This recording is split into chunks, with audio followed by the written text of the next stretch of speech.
Wish granted po sa nag-request po na mag-propagate naman ng cactus. So, magpo-propagate po tayo.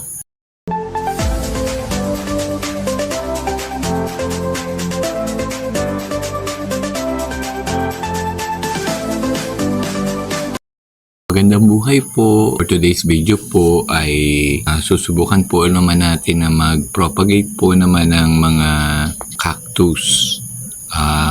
Matagal ko rin pong hindi pa naulit na ipakita ang aking mga tanim pong cactus.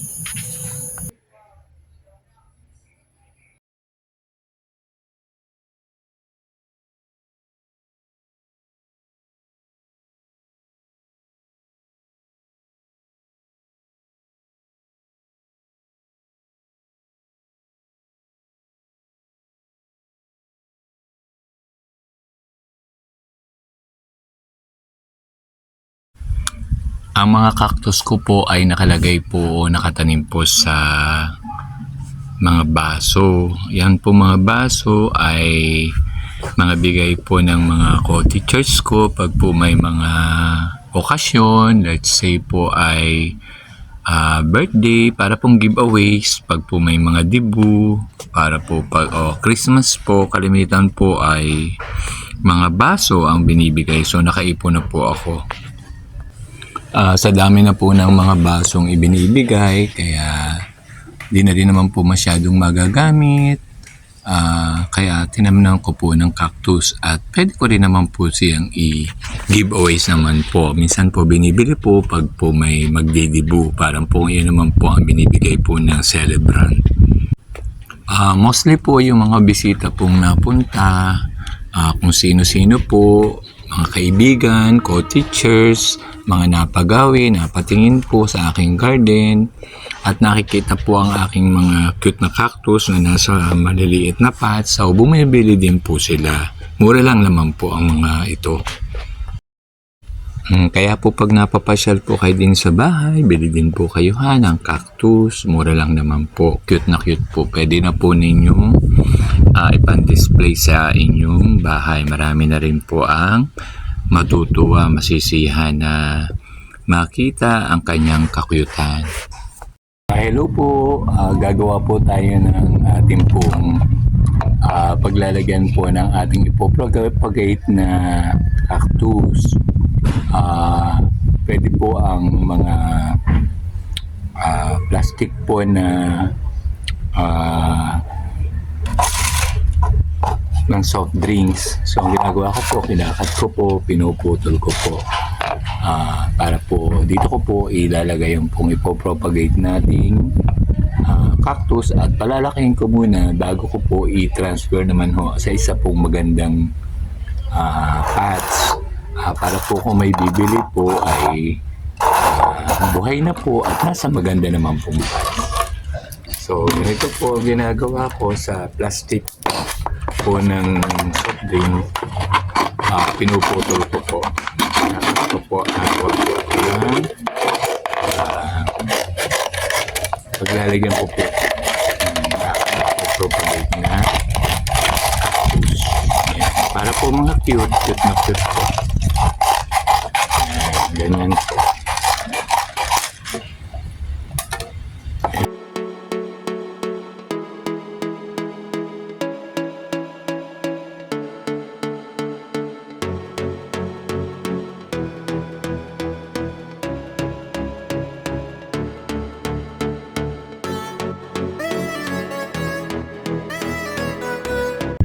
Ito po yung aking mga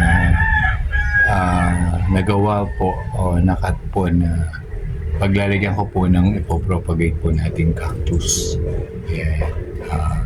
Lalo na po kung wala po tayong available na pots na paglalagyan. Dito po muna sa mga ganito po. So yan po. Kita po ba ninyo? Yan po. Yan po. So yan po ang nagawa ko. So marami-rami rin po. Piniprepare ko muna po ang paglalagyan ko po ng ipopropagate pong cactus na pagtatamnan. Ayan, gamit ko po ay mga plastic bottle. Plastic po ng soft drinks. Ayan. So, diyan ko muna palalakihin yung ipopropagate ko pong cactus.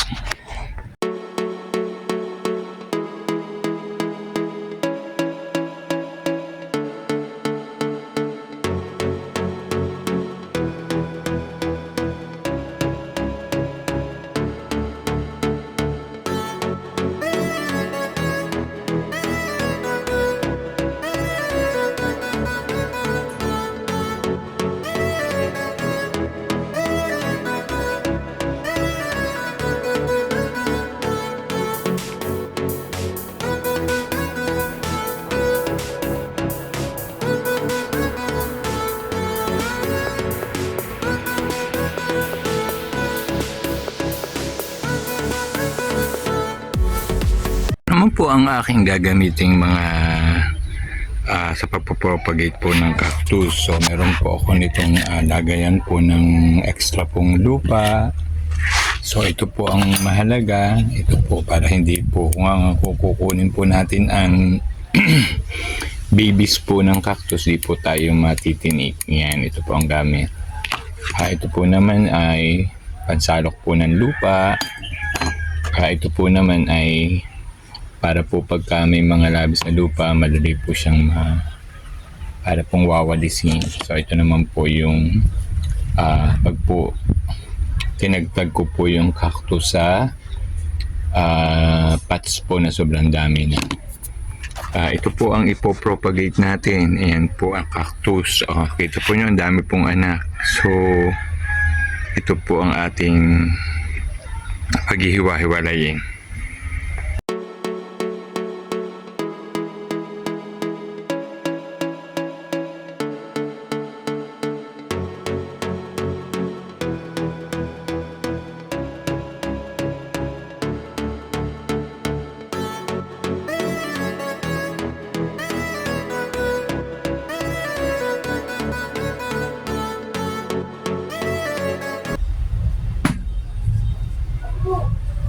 Gamit po tayo ng gloves.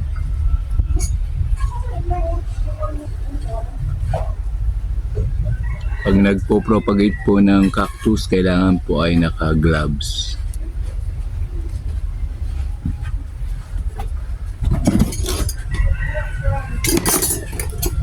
Ito po ang pinaka-importante po.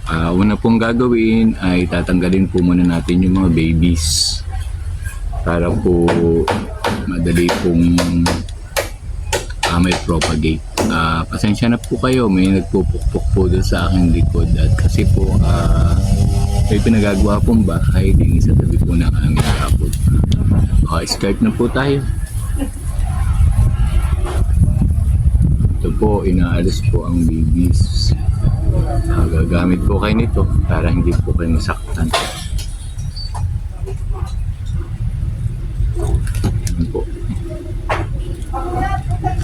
Yan. Isa-isa ko pong inaalis po ang babies para po bago ko po i-propagate. Madali po pag po kayo gumamit po nito. Isa-isa ko po. Ito naman po maliliit na babies, mabubuhay din po sila. Pagkatapos po, gagamit po ako ng kutsilyo. Ingat lang po sa paggamit po ng matulos na bagay. So, ginagamit ko po. Pinaluluag-luag po.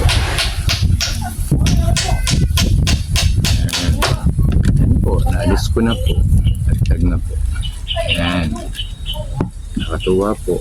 So, ang dami po. Isa.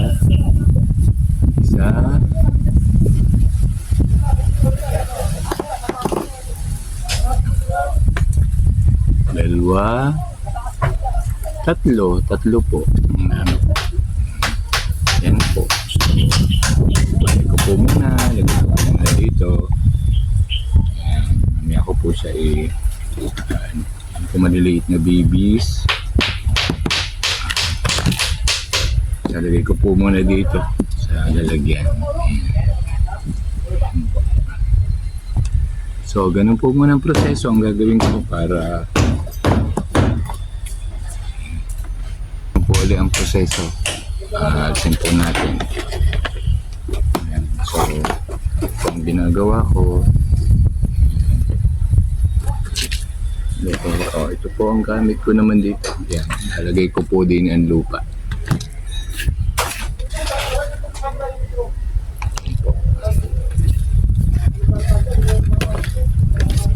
Yan. So, ito po ang lupa na galing po dun sa litong pots. Inalta ko po ng mga babies. Ayan, mamaya ko po ipopropagate. Ito naman po ang sunod. Tagtag muna ulit po ang mga babies gamit po ito.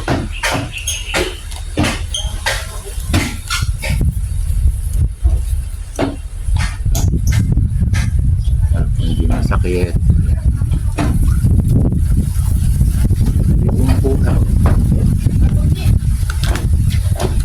Tapos yan po, maluluwag-luwagin po ang lalagyan.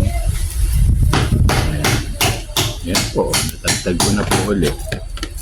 Dali po, ayan po.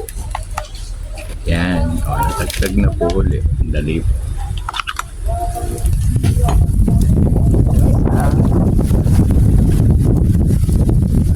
Diba?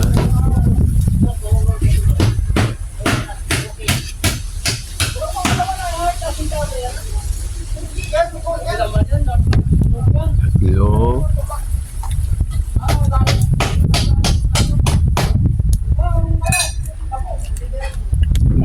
Ayan po.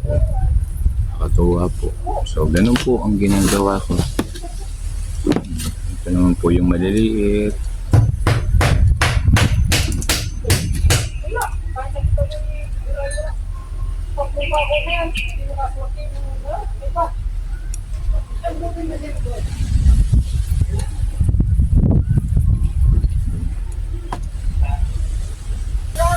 Nakatuwa po ang mag-propagate po ng cactus. Ito po ang isa. Kakaiba rin pong cactus. Alisin ko po muna ulit ang babies. Ito po.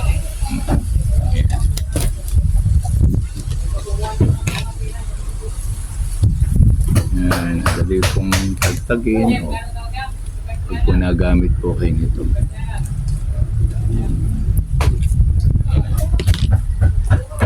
Tapos, paluluagin lang po. Ito na po. Ito, laki na po. So, ito po ay isa. Tatanin ko po. Itong nalagyan.